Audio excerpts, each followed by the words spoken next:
Mendapat pasangan adalah mimpi banyak orang. Ada banyak hal-hal bahagia yang bisa kita lakukan bersama jika bertemu dengan pasangan yang tepat. Inilah yang banyak diangan-angankan orang.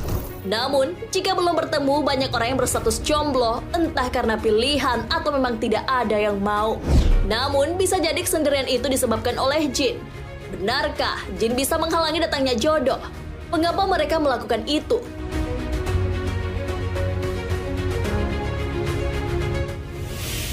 Bagaimana jin mengganggu manusia? Jin bisa mengganggu manusia dengan berbagai cara. Misalnya, melempari batu atau menakut-nakuti manusia. Mereka bahkan bisa masuk ke dalam tubuh manusia. Hal ini sesuai dengan yang dijelaskan oleh Syekhul Islam dalam Majmu' Fatawa. Beliau berkata, jin merasuk dalam tubuh manusia, terkadang karena syahwat, hawa nafsu, atau jatuh cinta. Sebagaimana yang terjadi antara manusia dengan sesama manusia. Jin berwujud udara, sedangkan manusia memiliki pori-pori. Oleh karena itu, jin bisa masuk dalam tubuh manusia lewat bagian tubuh manusia mana saja. Dia menciptakan jin dari nyala api. Quran Surah Rahman ayat 15. Ayat ini ditafsirkan oleh Ibnu Abbas. Beliau menyatakan bahwa ujung api adalah ujung gejolak api. Sedangkan ujung gejolak api adalah udara panas yang keluar dari api. Ketika jin masuk dalam tubuh manusia, dia langsung menuju ke otak. Dan melalui otak inilah dia bisa memengaruhi bagian manapun anggota tubuh manusia. Apa yang harus dilakukan untuk menjauhi jin? Manusia yang dicintai jin haruslah menolak hal itu. Ketika manusia menolak, berarti jin menzalimi orang tersebut sehingga dosanya ada pada jin. Syekhul Taimiyah dalam Majmu' Fatawa menjelaskan perkara ini. Beliau berkata, jika mereka masuk ke dalam tubuh manusia dengan sebab syahwat, hawa nafsu, atau jatuh cinta, maka ini termasuk tindakan keji yang Allah haramkan. Sebagaimana itu juga diharamkan antar sesama manusia.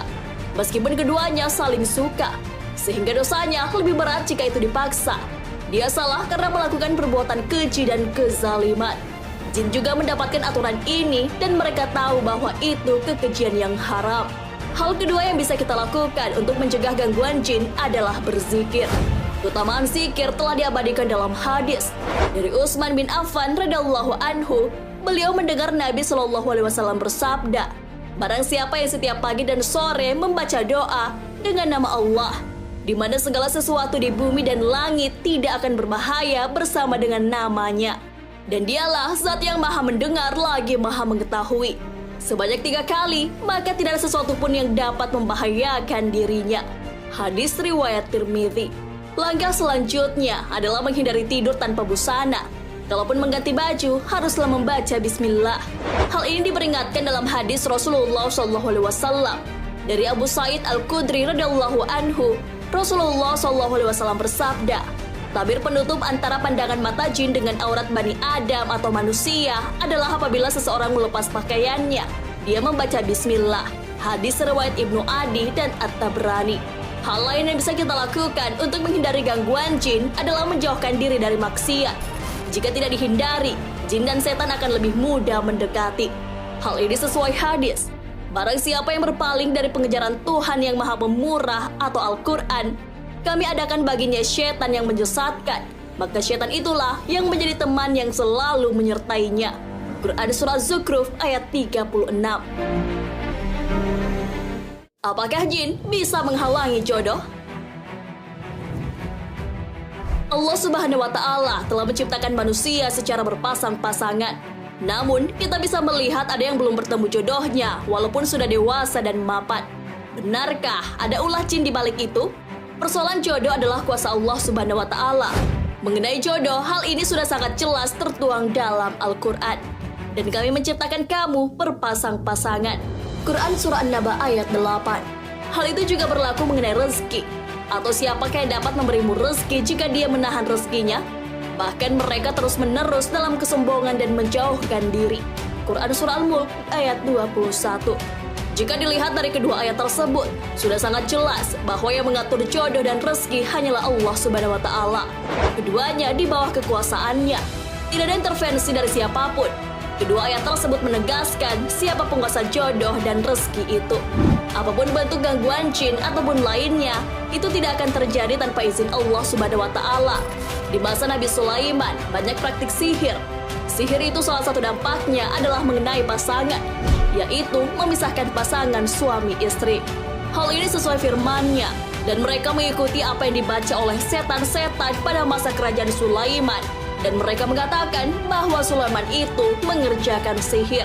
Padahal Sulaiman tidak kafir atau mengerjakan sihir. Hanya setan-setan itulah yang kafir atau mengerjakan sihir. Mereka mengajarkan sihir kepada manusia dan apa yang diturunkan kepada dua orang malaikat di negeri Babil, yaitu Harut dan Marut. Sedang keduanya tidak mengajarkan sesuatu kepada seorang pun sebelum mengatakan, sesungguhnya kami hanya cobaan bagimu. Sebab itu, janganlah kamu kafir. Maka mereka mempelajari dari kedua malaikat itu apa yang dengan sihir itu. Mereka dapat menceraikan antara seorang suami dan istrinya. Dan mereka itu ahli sihir tidak memberi mudarat dengan sihirnya kepada seorang pun, kecuali dengan izin Allah. Dan mereka mempelajari sesuatu yang memberi mudarat kepadanya dan tidak memberi manfaat. Demi sesungguhnya, mereka telah meyakini bahwa barang siapa yang menukarnya kitab Allah dengan sihir itu, tidaklah ada baginya keuntungan di akhirat. Dan amat jahatlah perbuatan mereka menjual dirinya sendiri dengan sihir kalau mereka mengetahui. Quran Surah Al-Baqarah ayat 102. Nah, sahabat beriman, itulah penjelasan mengenai bisa atau tidaknya jin menghalangi jodoh. Jin memang bisa masuk dalam tubuh manusia karena berbagai hal, seperti syahwat, hawa nafsu, ataupun jatuh cinta. Namun, kita tentu bisa mencegahnya masuk dalam tubuh dengan berbagai cara. Perkara jodoh ataupun rezeki adalah kekuasaan Allah Subhanahu wa Ta'ala. Mereka tidak akan bisa menghalangi apa yang dikehendaki oleh Allah Subhanahu wa Ta'ala. Sebelum diciptakan, para makhluknya sudah memiliki takdir masing-masing, termasuk jodoh dan rezeki. Hal ini sesuai sabda Nabi SAW. Allah telah menakdirkan seluruh takdir makhluk-makhluk 50.000 tahun sebelum menciptakan langit dan bumi. Hadis riwayat Ahmad dan Muslim. Wallahu a'lam bishawab. Wassalamualaikum warahmatullahi wabarakatuh.